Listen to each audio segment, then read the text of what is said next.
This is Time Signatures with Jim Ervin, a podcast and radio program presented by the Capital Area Blues Society in Lansing, Michigan. Driving up and down these Michigan roads, yeah. And now, here he is, your host, Jim Ervin. Baby, I'm home. Well, thank you, Parker, and welcome, everyone. I'm Jim Ervin, and this is Time Signatures. Springtime is beginning to break around the great state of Michigan, slowly but surely. And if you're paying attention, there's some really good blues concerts that are popping up just before we get into the blues festival season.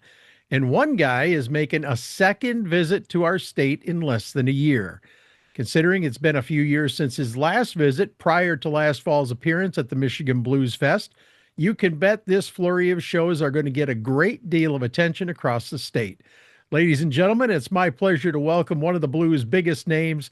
He's a five-time BMA recipient for Soul Blues Artist, Soul Blues Album, Traditional Album of the Year, and instrumentalist for vocals and harmonica. Boise, Idaho native, and a man I'm proud to call a friend, NOLA Blue artist John Nemeth. Good to see you again, sir. Welcome back to Time Signatures. How are you? Oh, man, Irv, good to be here, buddy. Yeah, man, thanks for having me on. Can you live up to that big buildup that I just put out there? Oh, yeah, absolutely. You got it. Yeah. I appreciate the critics. Thank you very much for all the nice things y'all have to say about me. I appreciate that. Indeed. We love you around here. That's for sure.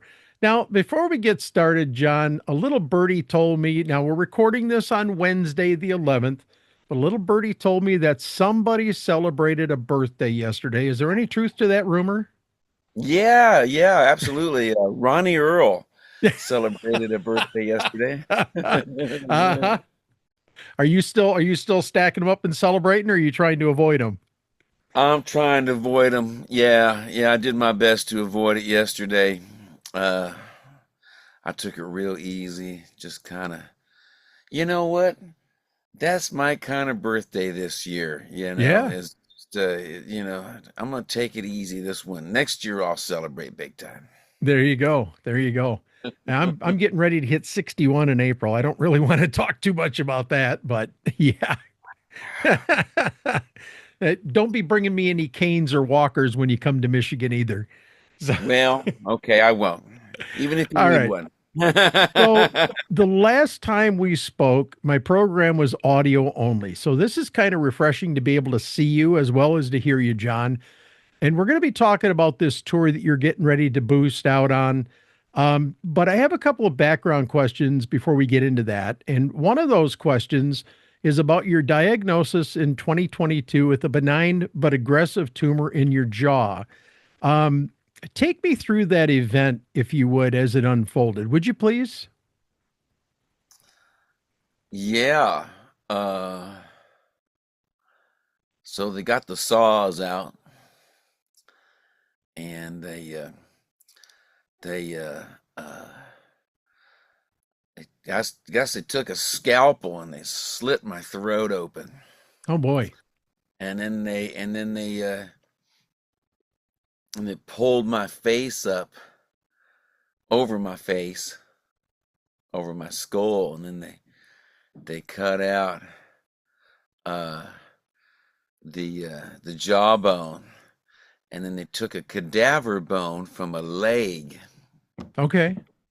and they managed to take this big tough leg bone, and they managed to curve it so it looks like a jawbone, Okay. and then they screwed it into here on the hinges. I was able to keep the hinges. I still had the hinges. Thank you.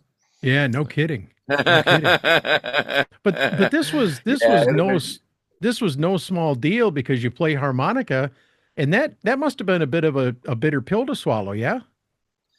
Well, I tell you what, life is sweet for me. I'll tell you why. Yes, sir. See, when I learned to play the harmonica, I didn't learn to play it like everybody else because I needed to learn it really fast. Okay. because I was supposed to have a piano, but I didn't buy one. I bought a harmonica instead. All right. And so I had to get my bag down real fast. And so I was trying to play the harmonica by playing a pucker, just like this, like Right. that. I'm terrible at that. Takes too long. I get my bag together because I had like a gig in a couple days. And so I realized I could curl my tongue because I was trying to find the holes so I could get some accuracy and I could tell where the notes were. So I started feeling around with it and sticking my tip of my tongue on the hole, and I could feel the hole. And those old ones back then, they were made of wood. Okay. And so you could feel them. They'd kind of drag on your tongue would kind of get caught on them. Now they got these plastic ones from Lee Oscar. Okay. Yeah. Thank you, Lee. So anyways, I could curl my tongue and play like this, like that. And so it made it really fast. All of a sudden, in a couple days, I pretty much had, enough of a bag to go play the harmonica on stage.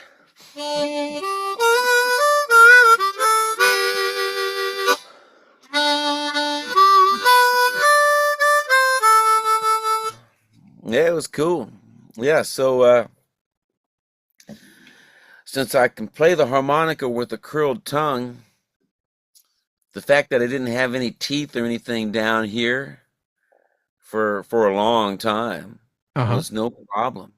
I could play the harp because you don't need teeth to play the harp. You need teeth to pucker. Right. Because Right. after your pucker's gonna get soft. Like if a trumpet player loses his teeth, he's, or He's she's, in trouble. Yeah. yeah, problems. But I got lucky, I started off playing the harmonica wrong, and it's worked out for me the rest of my life. And by the way, let me just tell you, I got to bust your balls a little bit here. You're not wearing your Hoodoo Man shirt. Mm, And I remember the first interview we did, we talked about the Hoodoo Man Blues because that was like your first album that you were exposed to. yeah. And when you came to Lansing last year, I laughed my tail off because you were wearing the Hoodoo Man shirt. And I'm like, how cool is that? Yeah. I mean, I got the reference. Yeah. What a coincidence, that Yeah. stars all aligned like that. Yeah, I think I saw the Hoodoo Man shirt. I think it's in the wash. It's gonna need a little OxyClean this time, I think. There you go. There you go. Well, getting back to your story here, the most cool part about this story, if there is such a thing, was the invitation that you received to join many of your fellow musicians over at Kid Anderson's Greaseland studio in Jose, California. The album would be entitled, appropriately so, Maybe the Last Time. Would you please talk about that recording session? Because I'm betting that was a badass time, wasn't it? Oh yeah, the players got together to play. Yeah. Yeah, that's the way I like to cut records anyways. Um, I feel if the band can't bring it and I can't bring it with them, then no point in doing it. But there's never been a problem since, so I guess I've been lucky that way.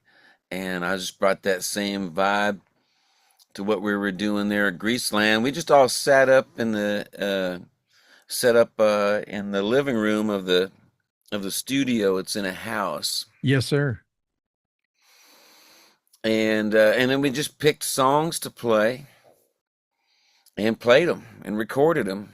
And when you got great players, it's so easy to do that. Yes, sir. What a band too. What a band. Those guys are all great.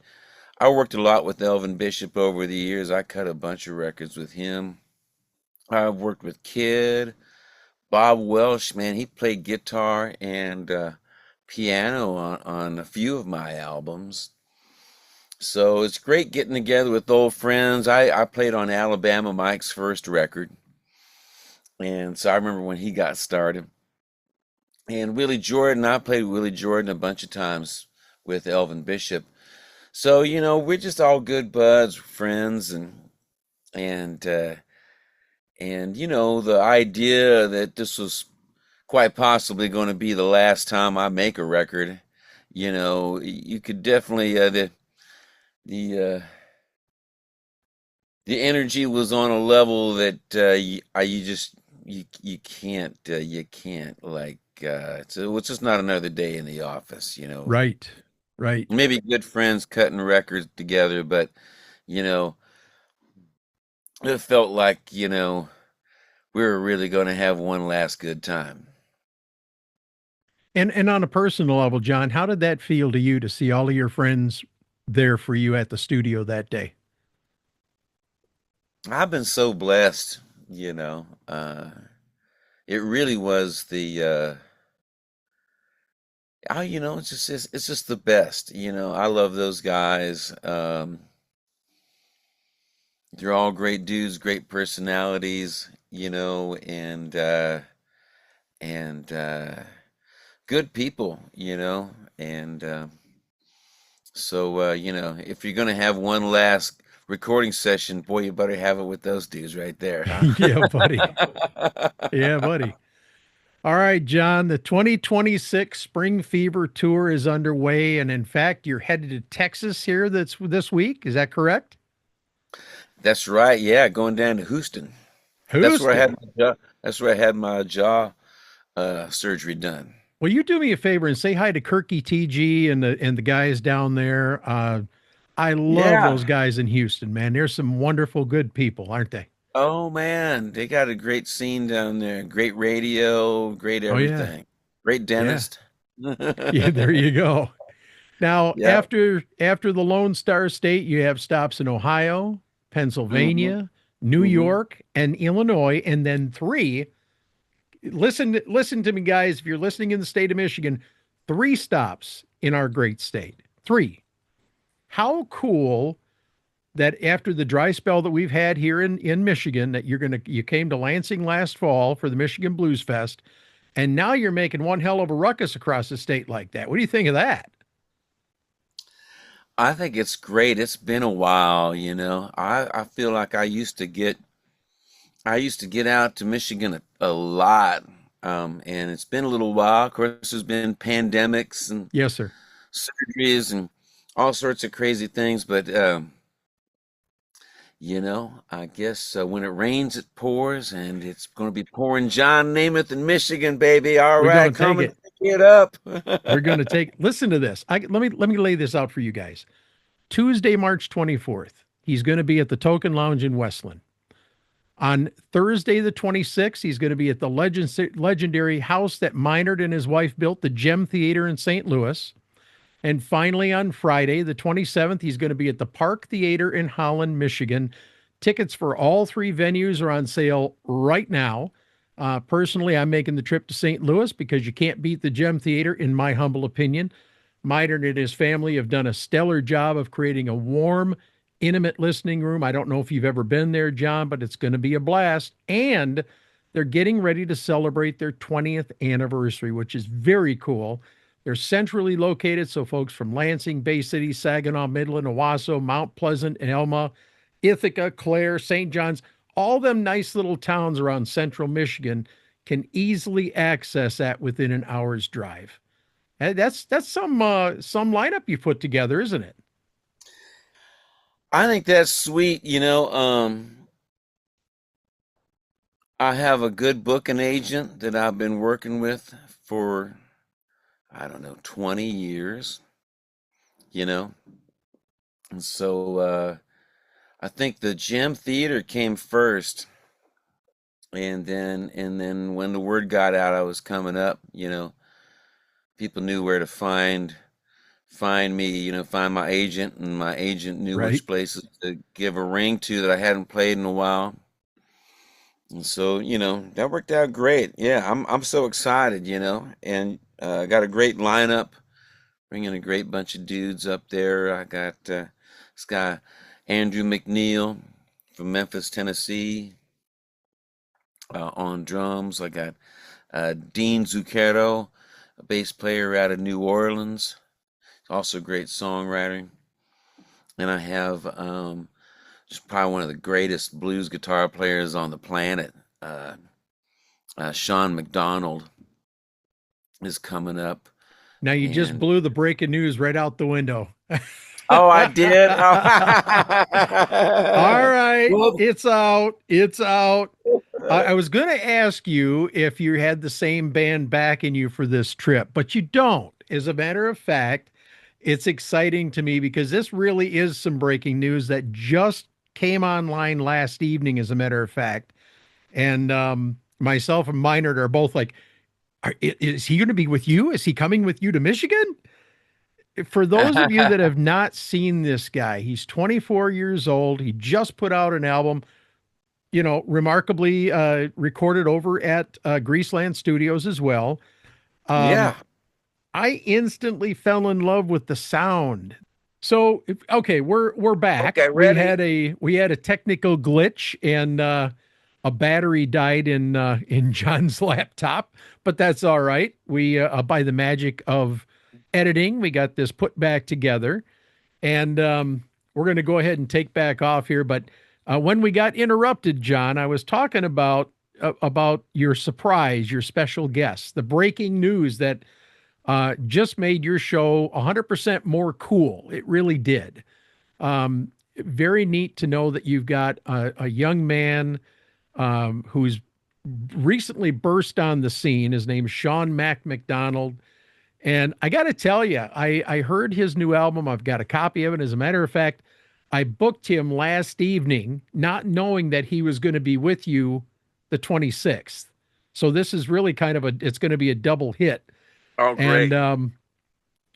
I'm so excited because when I heard this guy's music, definitely old school blues, man, but it's that Sun Studio 1956. You can almost hear the upright bass, and I'm expecting Elvis to walk in the room when he was, singing. And I mean, he's got the goods, doesn't he? Oh yeah, he reminds me of of Junior Watson. Okay, Have you ever heard of that guy? I have. Yeah, he really reminds me of Junior Watson, and I've done a lot of like deep blues um, with Junior, and and that's what I love about Sean McDonald is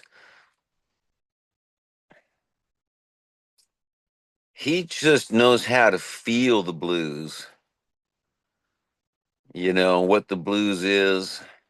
There's a lot of guitar players out there, and they play blues, but they feel it from a different a different feeling. And so I dig his feeling and his phrasing, and we've done a bunch of gigs together. He's toured a Nice. bunch with me over the last couple years, and we've had a ball doing it. And so I have a bit of a rotating chairs in the band, Okay. um, because I had a lot of between the health problems and things like that. Um, but it's great to have all this talent that knows how to play my songs. I mean, Well, do you you, know, do you think it kind of helps that you live in Memphis a little bit? Just saying. it could be. I think it probably just helps that I write songs that that are they remember and they play in their own bands and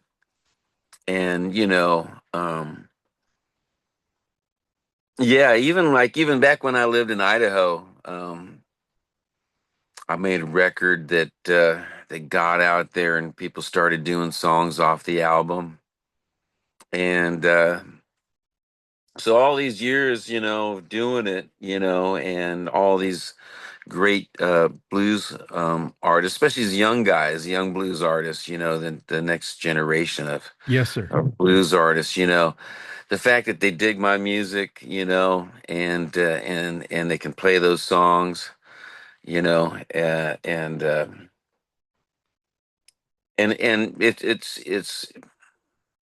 the chemistry is just right on. And so I love working with that cat, Sean. And yeah, his record is great.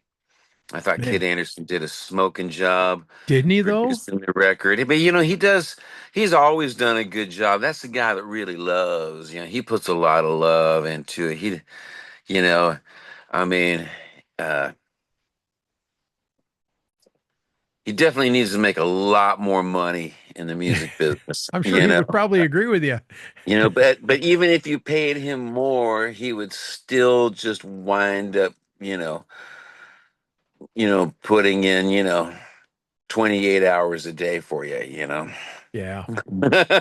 Yeah. No, I get it. And that attitude comes across when I did my interview with him. The man every bit loves what he's doing as much as I love what I'm doing with my program here. And it's really refreshing when you run into people like that. But getting back to Sean real quick, I mean, is it just me, or do you look at people like Sean and Jemiah over in Chicago and John Tavius Willis?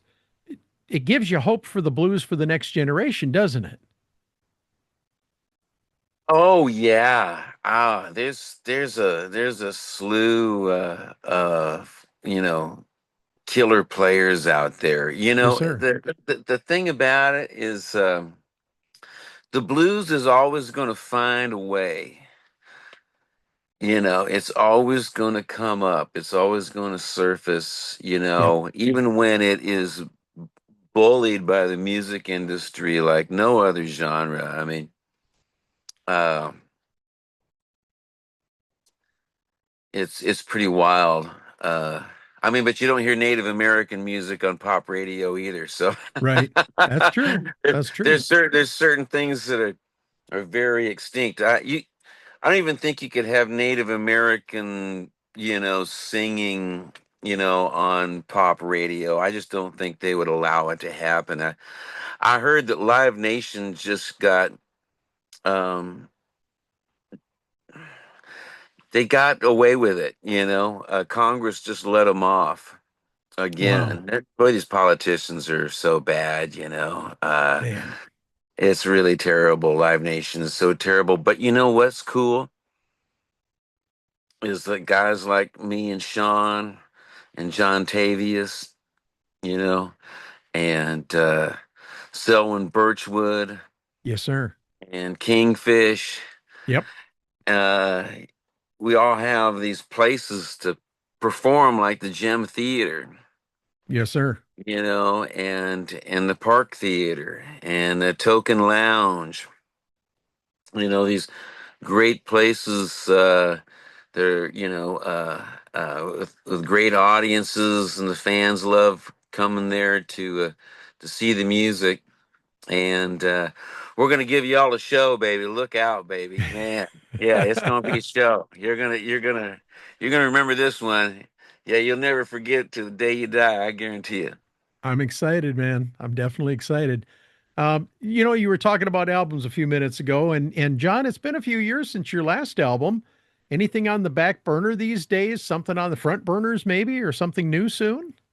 I have so much music recorded right Okay. now, and I want to put it out, and I'm gonna have to, um, and so I'm gonna do it, and I think we're gonna have an album out in September, like Beautiful. and it's gonna be on Labor Day weekend, Ooh, Labor Day weekend. So, yeah, baby. and we're gonna have singles that are gonna be coming out. I say we're gonna have a single in July Okay. and a single in August, and they're going to be some summertime fun, you know. Uh, music happen. We're going to hit Labor Day. We're going to party for the whole rest of the year, and we're going to party the whole next of 2027. Look out. There you go. Well, when you get that album ready, as soon as you have a digital version that you can send to me to preview, let's have you on. And what I'll do is I'll schedule the release of that interview to coincide with the release of the album. How's that? That sounds great. You're going to flip out.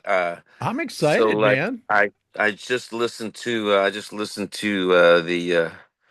the final master, the digital master, and I'm going to be listening to the vinyl master Oh man. after our conversation. And so it'll go to the lacquer cutter, and it'll be hitting the presses early. So everything is going to be getting to the record store on time. I guarantee Beautiful. it. My name isn't John Nemeth. Well, I'll tell you what, because you're doing vinyl and you can't see it, but I've got a bunch of vinyl over here to my left. Okay. I got over Oh, 500 great. pieces of blues vinyl. I will buy a CD and an album from you so I can get one of each. And now, speaking of the details, John, here's the Yeah. most important part of our chat today. Where can folks find out more about you? Also, to buy some CDs or merchandise or other goodies, or to book you for a gig? Okay, listen up, everybody. Pull out a pen, a pencil, a writing utensil of some kind, and something to write on. Yeah, there you go. And write this down. You can also use your phone, the notes on your phone. You can even text yourself or email yourself if you choose to.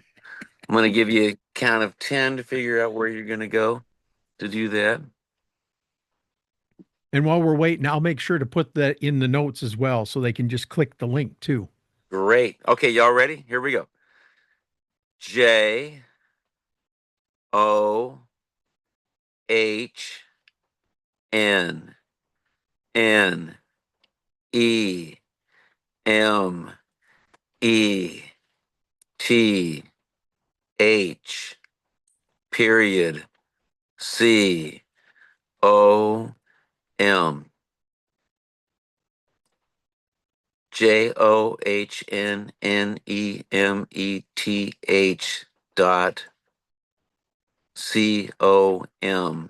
JOHNNEMETH dot COM. JohnNameth.com. JohnNameth.com. JohnNameth.com. You can do it. All right. Check it out. Sign up on my email list. Yeah. Thank you. Well, John Nemeth, it has been an incredible pleasure once again to chat with you, my friend. I'm Yeah, excited to see you at the likewise. Gem Theater on the 26th. And of course, I will have my camera on hand to snap some more photos of you and your band. But in the meantime, between now and then, safe travels, sir, and I'll look forward to seeing you soon. See you soon, man. Thank you so much, Jim. All right, hang tight for 1 minute. Let me tie the ribbon on this thing, and I'll wrap up with you as well. Before we wrap up here, I want to remind you that it takes an estimated 5,000 music streams to raise the equivalent of a $20 CD purchase. I couldn't believe it either, but this is why I've made it my policy to spend the money and buy the music from the artist first. And then and only then will I allow myself to stream on the various platforms.